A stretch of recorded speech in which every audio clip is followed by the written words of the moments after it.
Emma, we're standing again in this, narrow position, just going through that process of allowing the pelvic cradle to rest on the legs, and then we're again thinking about the neck being free, the back lengthening and widening, and as we free the neck, the head will move slightly forward and the hips, knees and ankles will lengthen, and then from here we just shift down again to place one knee and then shift over slightly as you bring the other knee.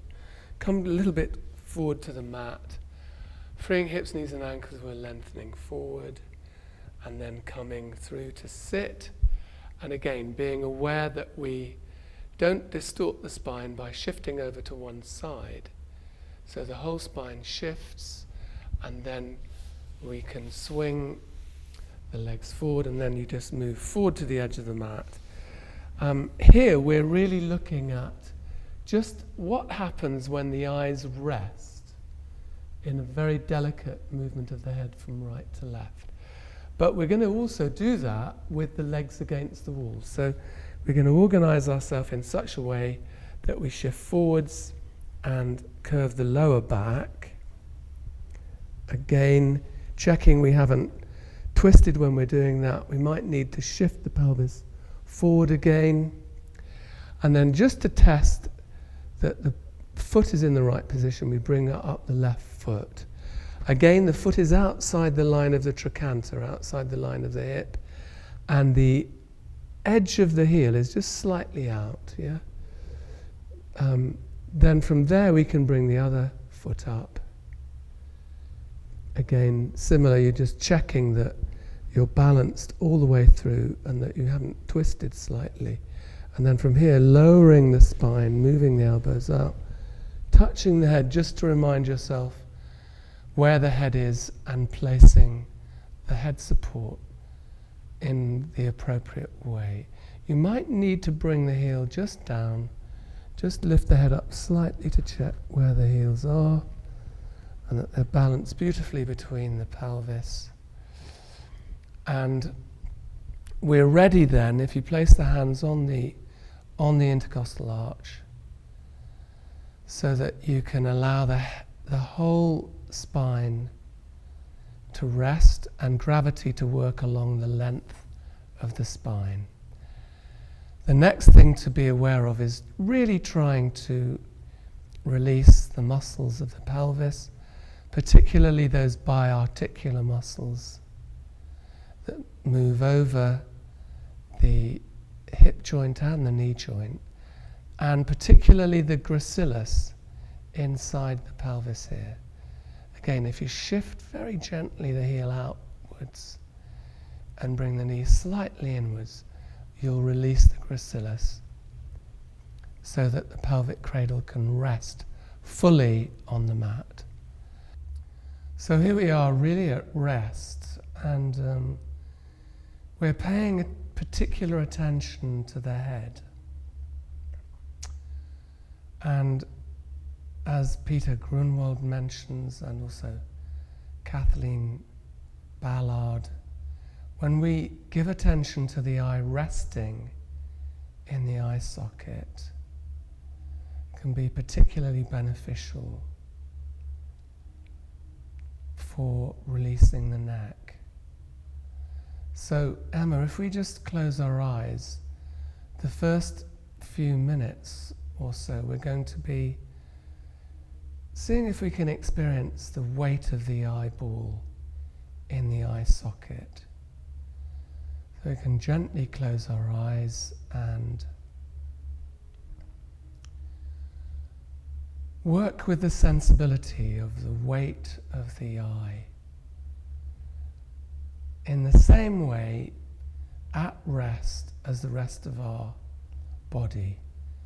And remember, we're allowing the weight of the whole leg to fall into the foot from the hip joint. We're allowing gravity to work along the length of the spine. We're allowing the head to be its own weight. We're allowing the arms to rest with the fingers touching the intercostal arch.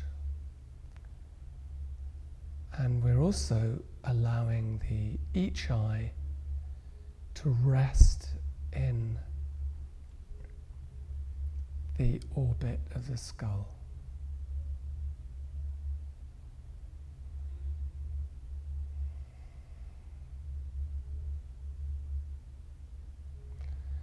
And of course, anatomically, there isn't the sort of sensors to tell us when the eye is at rest. So the thought is just to leave the eye alone and to allow each eye to rest in the eye socket.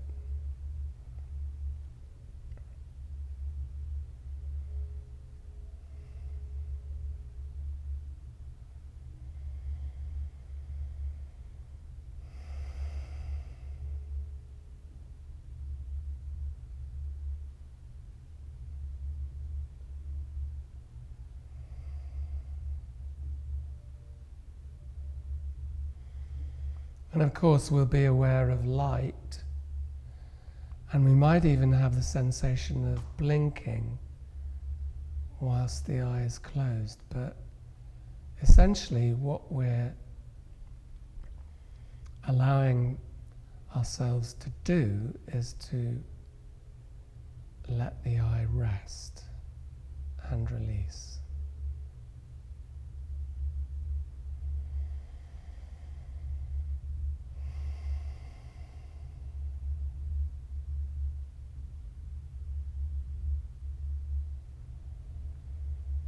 And then we're going to try a little experiment to let the eye roll gently in the eye socket to the right side. So each eye will gently move to the right side without the head moving. So although we'd be really tempted to let the head fall to the right as well, the idea is to, and the thought really is to allow the eye, each eye, to move to the right in a way to kind of not look, but rest over to the right. How far should the eye roll to the right? I guess we don't really know, Because if you really try to reach to the right, you sort of need more muscular effort, it feels. Yeah, the idea is to, excuse me. Yeah, the idea is to not really use any effort, but to allow the eye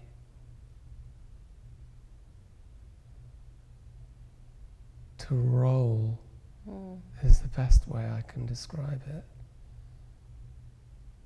So it will probably feel like there's not much movement at all.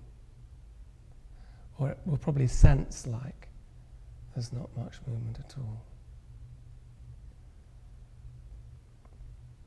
And then you can just let them rest back to the center.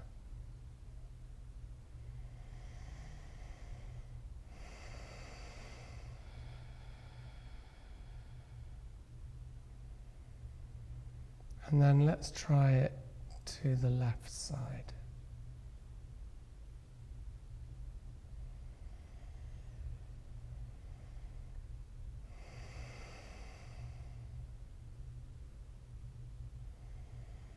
So there's definitely a sensitivity of them moving to the left, but not overly creating an action to look to the left.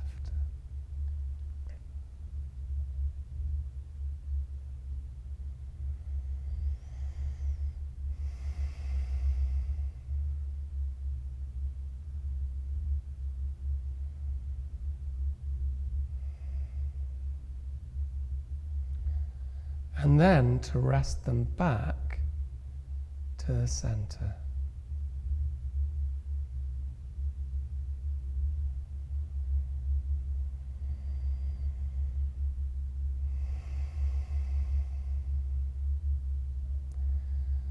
And now we'll see if you can do the same thing, but allow the head to roll over, to rest over to the right side with the eye.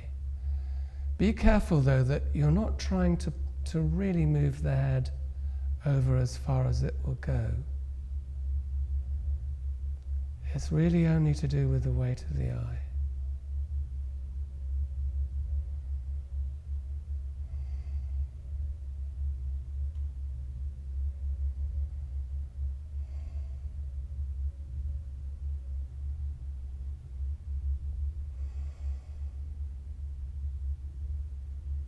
So be careful that you try not to pull the head as far over as it can go. It's just really the skull containing the eye moving over to the right. And then the same to rest back. So it's the eye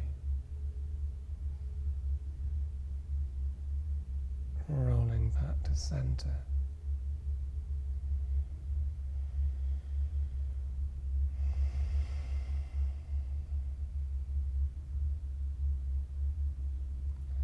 And then the thought is to let the eye rest, and the head will follow that over to the left side.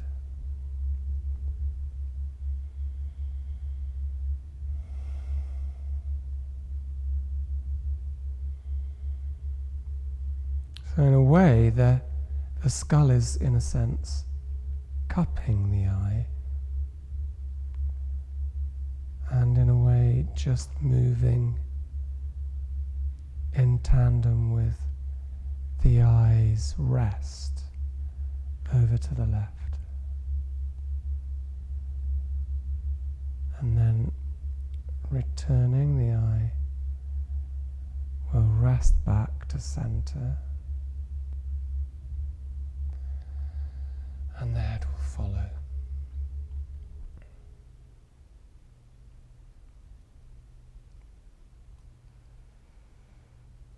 It's interesting to learn that a body part can be put in a place that's not typical, but it can still rest in that place. Yeah, that's a really good thought. Now here we're going to come to a slightly more challenging moment, because we're going to open the eye, but we're opening the eye still attempting to rest the eye in the eye socket. So looking won't be a really direct action, and you might find the eye is actually blurred. You might be blinking a lot. And we're going to do the same thing, resting the eye over to the right, the head following. So you're really thinking of the eye at rest, overlooking.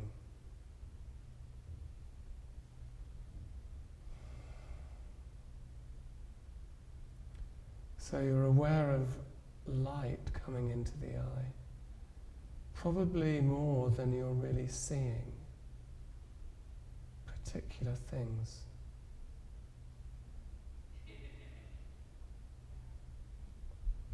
And then the same thing, coming back, the eye resting back to center.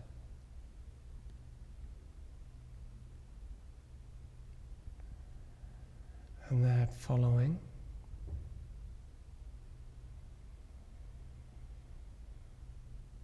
And the eye resting gently over to the left side.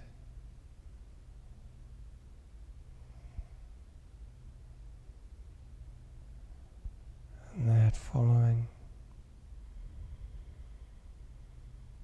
And the eyes still resting in the socket, even although light is coming into the eye, and you're definitely aware of your surroundings.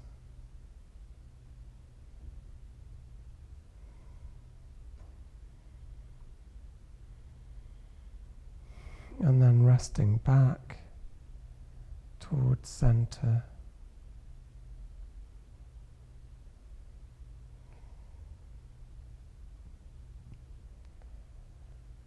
And then resting back into center. And letting the eyes rest in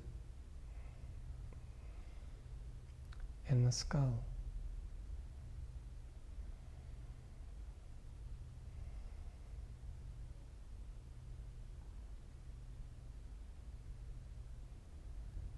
Yeah, and letting the eyes just rest in the skull now.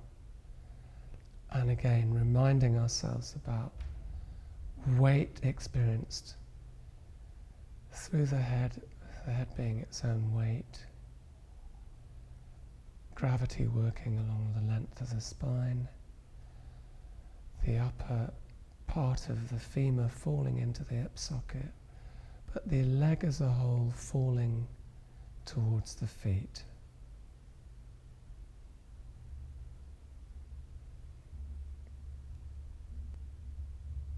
And we can leave it there.